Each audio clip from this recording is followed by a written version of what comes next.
Praise the lord. యేసుక్రీస్తు నామములో మీ అందరికీ శుభములు తెలియపరుస్తున్నాను. మార్నింగ్ మన్నా అనే ఈ కార్యక్రమం ద్వారా మీరందరూ దీవించబడాలని, ప్రభు కృపలో నానాటికి వర్ధిల్లాలని ప్రార్థన చేస్తున్నాను. మీకు ఏదైనా బ్లాకేజ్ ఉంటే మీ ఆశీర్వాదానికి, మీ అద్భుతానికి, మీరు దేవుని సేవలో బహుబలంగా వాడబడటానికి ఏదైనా అడ్డు ఉంటే ఈ జూన్ 10వ తారీఖున దేవుడు, ఈ ప్రత్యేకమైన రోజున దేవుడు తొలగించబోతున్నాను మాట్లాడుతున్నాడు. మీకు ఒక నూతనమైన కార్యం జరిగించబోతున్నాడు. అసాధారణమైన అద్భుతమైన కార్యం జరిగించబోతున్నాడు. మిమ్మల్ని వర్ధల చేసి, పెంపొందింప చేసి ఆశీర్వదించబోతున్నాడు. త్వరలో ఇంకా కొన్ని దినాల లోపలనే మీ పిల్లల విషయంలో ఒక అద్భుతం చేయబోతున్నాడు. మీరు ఆ అద్భుతాన్ని చూసి ఎంతో ప్రభువునందు ఆనందించబోతున్నారు. మీరు వెయిట్ చేయండి. శుభవార్త మీ చెవుల్లో మారుమరుగబోతున్నాయి. దేవుడు ఈ మాటను ఆశీర్వదించుగాక. ఈరోజు దేవుడు మనకిచ్చిన వాగ్దానం జెఫెనియా 3:20. దేవుని బిడ్డలారా, మరొకసారి మీ ఆశీర్వాదాన్ని నేను కోరుకుంటున్నాను. ఎవరెవరైతే కష్టాల్లో ఉన్నారో, ఇరుకులో ఉన్నారో, క్రైస్తవులని చెప్పుకుంటూ శపించబడిన జీవితం జీవిస్తున్నారో, మీ జీవితంలో దండుగా ఆశీర్వదించబడాలని నేను కోరుతున్నాను. దేవుడు మీకు ఒక మిరకలు చేయాలని, మీ దుఃఖ దినాలని నాట్యముగా చేయాలని నేను ప్రార్థన చేస్తున్నాను. త్వరలో దేవుని చేత మీరు దీవించబడబోతున్నారు, ఆశీర్వదించబడబోతున్నారు. అయితే దయచేసి మీ హృదయాన్ని ఆశీర్వాదం కొరకు సిద్ధపరచుకోండి. ఎలాగా, ఏం చేయాలి? బైబిల్లో రాయబడి ఉంది, ఇస్సాకా దేశమందు విత్తనాలు వేసిన వాడై 100 రెట్ల ఆశీర్వాదం పొందుకున్నాడని ఆదికాండం 26వ అధ్యాయం 12వ వచనంలో రాయబడి ఉంది. ఇస్సాకు తన జీవితంలో ఎన్నో మంచి కార్యాలు చేసినప్పటికీ ఆశీర్వదించబడలేదు.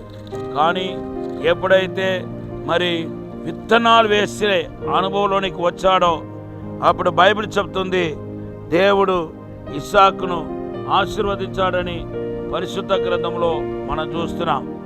ఈరోజు కూడా ఇస్సాకు స్థానంలో నేను మిమ్మల్ని చూస్తున్నాను, మీ ఫ్యామిలీని చూస్తున్నాను.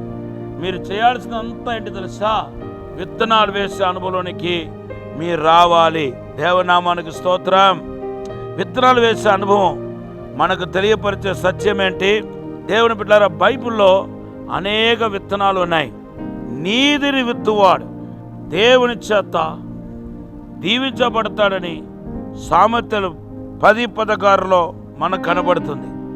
మొదటిగా మీరు వేసే విత్తనం ఏంటంటే, నీతిగా బ్రతకటానికి ఈరోజు మీరు తీర్మానించాలి. దేవనామానికి స్తోత్రం. హల్లెలూయా.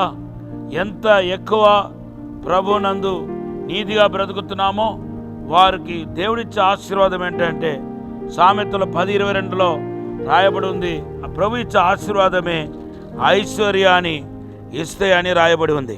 సామెతలు 11:18 కూడా చదవాలని కోరుతున్నాను. సో నిజమైన ఫలాన్ని, నిజమైన ఆశీర్వాదాన్ని పొందేవాడు ఎవడంటే, తన యొక్క నడక, పడక, చూపు అన్నిటినీ క్రీస్తునందు పరిశుద్ధంగా ఎవరైతే నడుచుకుంటున్నారో వాళ్ళందరూ ఆశీర్వదించబడతారు. ఎవరైతే నడక, పడక, చూపులో పరిశుద్ధంగా జీవిస్తారో, వాళ్ళు నీతి క్రియలను జరిపిస్తున్నారు, వారు ఆశీర్వదించబడతారనే విషయాన్ని ఈరోజు మీకు తెలియపరుస్తున్నాను. రెండవది ఏంటంటే, మత్తయి సువార్త 13వ అధ్యాయం 10వ వచనంలో రాయబడి ఉంది, వాక్యం అని విత్తనం. వాక్యం లేకుండా మీరు ఆశీర్వదించబడలేరండి బాబు. ఈరోజు అనేక మంది దేవుని బిడ్డలుగా ఉంటూ శపించబడిన జీవితం జీవించడానికి గల కారణం ఏంటంటే, వాక్యం అని విత్తనం లేదు. డైలీ మీరు వాక్యాన్ని ధ్యానించాలి, వాక్యాన్ని నోటితో ఒప్పుకోవాలి, వాక్యాన్ని గండత చేసుకోవాలి, వాక్యాన్ని చెప్పాలి, ఇట్లా వాక్యాన్ని సారంగా నడవాలి. అలాగ ఎవరైతే ఈ వాక్య పనులోనికి వస్తున్నారో వాళ్ళు ఖచ్చితంగా ఆశీర్వదించబడతారు, దీవించబడతారు. మీరు 100 ఫలితం పొందుతారని చెప్పటంలో ఎటువంటి సందేహం లేదు. మూడవదిగా కీర్తన 126లో 1-2 వచనాలు చదివితే, కన్నీళ్లతో విత్తువాడు సంతోషంతో పంటకు వస్తాడు. అంటే కన్నీటి ప్రార్థన. ఈరోజు ఎవరెవరైతే మరి ప్రార్థన జీవితం కలిగి ఉంటారో వారు ఖచ్చితంగా దేవుని చేత దీవించబడగలుగుతారు, ఆశీర్వదించబడగలుగుతారు. మీరు ప్రార్థన మొదలు పెట్టండి. ప్రార్థనలో మీరు బలహీనమైపోయారు, మునుపులాగా ప్రార్థన చేయలేకపోతున్నారు, నిలువచ్చని స్థితిలో ఉన్నారు, మోకాల అనుభవం తగ్గిపోయింది, ఉపవాస ప్రార్థన అనుభవం తగ్గిపోయింది, కన్నీటితో ప్రార్థన చేసే అనుభవం తగ్గిపోయింది. ఈ రోజు నుండి మరలా ప్రార్థన చేయడానికి ప్రారంభించండి. ఖచ్చితంగా నువ్వు దీవించబడతావు, నిన్ను బట్టి నీ కుటుంబం అంతా దీవించబడబోతుంది.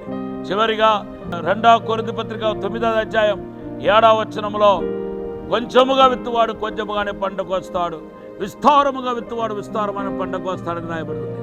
దేవునికి ఇవ్వటంలో మనం ఎప్పుడు వెనకంచి వేయకూడదు. ధారాళముగా ఇవ్వండి. ఆకాశ వాకిట్లు విప్పి దేవుడు మనం దీవించబోతున్నాడు. ఈరోజు ఇవ్వటానికి తీర్మానించండి. ఖచ్చితంగా ఫైనాన్షియల్గా మీరు దీవించబడబోతున్నారు, ఆత్మీయంగా దీవించబడబోతున్నారు. ఇప్పుడు ఒక చిన్న ప్రార్థన చేస్తాను. పరిశుద్ధము నమ్మకమైన పరలోక తండ్రి, మమ్మల్ని క్షమించి మన్నించి ప్రభువా విశేషమైన కృప ఇచ్చి నడిపించమని అడుగుతున్నాను. ప్రభువా విత్తనాలు వేసే అనుభవంలోనికి వచ్చినకు సహాయం చేయమని అడుగుతున్నాను తండ్రి. ఇప్పుడే అద్భుతం జరిగించండి. కృపాక్షేమల వెంట వచ్చిన గాక, అసాధారణమైన అద్భుతమైన కార్యజరణ గాక. మీరే దీవించమని ఆశీర్వదించమని, ఈరోజు బర్త్డే చేసుకుంటున్న వారు, అయ్యా వివాహ దినాన్ని చేసుకుంటున్న వారు అందరినీ ఆశీర్వదించండి ప్రభువా. స్పెషల్ బ్లెస్సింగ్స్ వారి మీదకి వచ్చిన గాక, వారికి దైవ దీవెనలు కలిగిన గాక. మీరే వర్ధలే చేయమని యేసు నామములో అడిగి వేడుకుంటున్నాము తండ్రి, ఆమేన్. ఈరోజు దేవుడు ఇచ్చిన వాగ్దానం మార్కు సువార్త 11:23. God bless you. దేవుడు మనం దీవించిన గాక.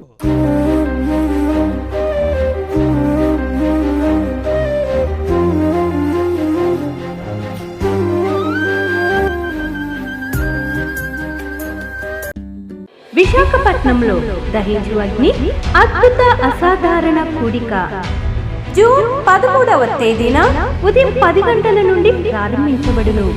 ఈ కూడికలో సిస్టర్ క్యాథరిన్ గారు బలమైన ఆరాధనలో నడిపించెదరు. ముఖ్య ప్రసంగికులు డాక్టర్ థామస్ గారు, దహించు అగ్ని మినిస్ట్రీస్ రాజమహేంద్రవరం. దైవజనులు వాక్య పరిచర్య చేసి ప్రతి ఒక్కరి కొరకు వ్యక్తిగతంగా ప్రార్థించెదరు. స్థలం KVRAC function hall, Srikanya theatre ఎదురుగా, రైల్వే న్యూ కాలనీ, విశాఖపట్నం. మరిన్ని వివరాలకు 9032227676 మరియు 9032228686. విజయవాడలో దహించు అగ్ని సేవకుల కూడిక జూన్ 16వ తేదీన ఉదయం 10 గంటల నుండి ప్రారంభించబడును. ముఖ్య ప్రసంగికులు డాక్టర్ థామస్ గారు, దహించు అగ్ని మినిస్ట్రీస్ రాజమహేంద్రవరం. స్థలం కందుకూరి కళ్యాణ మండపం, జింకానా గ్రౌండ్స్, విజయవాడ.